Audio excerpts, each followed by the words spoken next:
As Memorial Day continues, many of our thoughts will be on our fallen servicemen and women. But for those who work at the cemetery, the commitment is year-long. News Channel 5's Angela Sacitano gives us a rare behind-the-scenes look at what goes into making this final resting place so special.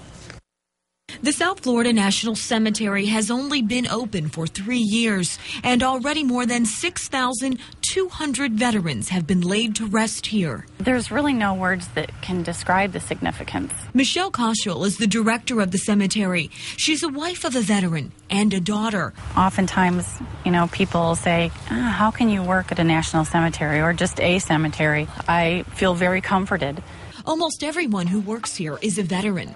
Greg Esham served in Iraq. A lot of people don't even know about this place right now as it is. It just seems like they don't understand the kind of time that we take to actually make this place look like how it is. The time and effort begins each day early in the morning with the preparing and digging of each plot for that day's burials. These small markers show you just how many veterans have been laid to rest here in a week. Once you're in, it's like a brotherhood.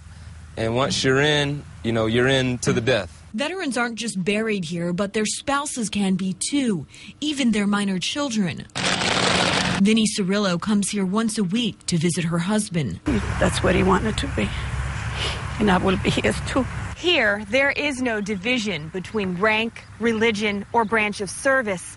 Veterans are simply buried next to each other, one by one, in order of which they died. There is, however, a very intentional way of making sure every grave looks the same, is immaculate, and aligned in just the perfect angle. You can see exactly how in alignment they are by rows and columns and diagonally, and it is just like men and women in formation. It doesn't cost anything to be buried here. Veterans didn't have to die in war.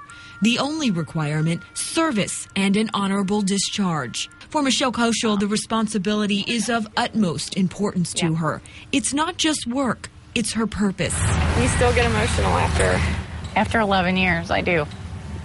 Yeah, like I said, this is very personal.